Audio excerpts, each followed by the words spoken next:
கடாய் சூடாயிடுச்சு.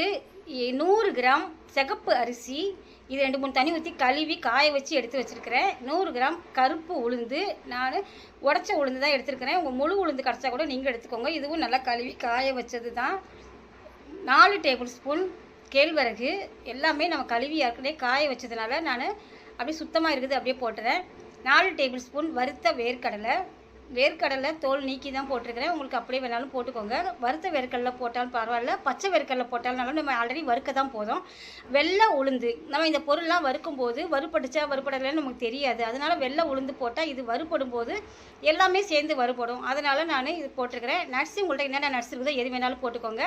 நான் முந்திரி மட்டும்தான் போட்டிருக்கிறேன். இப்போ இது எல்லாத்தையுமே ஸ்டவ் சிம்மில் வச்சு ஒன்று சேர நல்லா வறுத்து எடுத்துக்கலாம். நல்லா மணம் வர அளவுக்கு இது ஒரு 10 நிமிஷமாகவும் ஆகும்.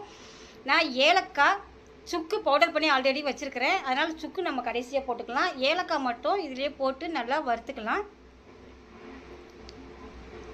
இது நல்லா சிம்மில் வச்சு வறுத்துக்கோங்க. நல்லா மணம் வரணும். ரொம்ப ஃபாஸ்ட்டாக வச்சனா கரிஞ்சிரும். பொறுமையாக வறுத்தா தான் நமக்கு அருமையாக இருக்கும், சாப்பிட்றதுக்கு டேஸ்ட் சூப்பராக இருக்கும். இப்போ இது நல்லா ஆறட்டும், வெயிட் பண்ணலாம். இப்போ நல்லா ஆறிடுச்சு. மிக்ஸி ஜாருக்கு மாற்றிக்கலாம்.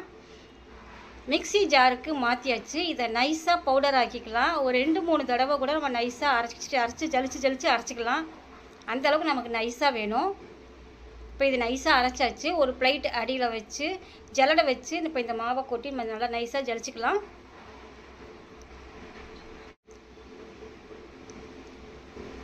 இப்போ இது நல்லா மிக்ஸ் பண்ணி விட்டுக்கலாம். இப்போ இதுக்கு சுவைக்காக 200 கிராம் சர்க்கரை பவுடர் பண்ணி எடுத்து வச்சுருக்கிறேன். இப்போ இந்த சர்க்கரையும் போட்டு நல்லா ஒன்று சேர நல்லா மிக்ஸ் பண்ணி விட்டுக்கலாம். நீங்கள் நாட்டு சர்க்கரை, வெல்லம் எது இருந்தாலும் போட்டுக்கலாம், கருப்பட்டி எது இருந்தாலும் போட்டுக்கலாம். நான் பவுடர் சுகர் தான் போட்டிருக்கிறேன். இப்போ ஒரு முறை நல்லா மிக்ஸ் பண்ணி விட்டுக்கலாம். நம்ம உளுந்து போட்டு செஞ்சதுனால இதுக்கு நல்லெண்ணெய் ஊற்றினா டேஸ்ட் சூப்பராக இருக்கும், ரொம்ப ஹெல்த்தியாகவும் இருக்கும். மணத்துக்காக நான் நெய் நல்லெண்ணெய் ரெண்டுமே ஊற்றிருக்கிறேன். ஒரேடியாக ஊற்றிட வேணாம், ஒரு 100 கிராம் இருந்தால் கரெக்டாக இருக்கும். ஏன்னா சர்க்கரையும் போட்டுக்கோம் இல்லையா, நல்லா மிக்ஸ் பண்ணிக்கலாம்.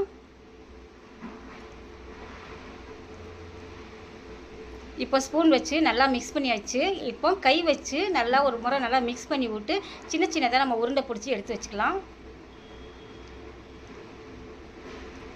இதே மாதிரியே எல்லா மாவுலையுமே நம்ம உருண்டை பிடிச்சி எடுத்து வச்சுக்கலாம். இது டேஸ்ட் ரொம்பவே சூப்பராக இருக்கும். வாயில் வச்ச உடனே கரையும். நீங்களும் இதே மாதிரி செய்து பாருங்கள்.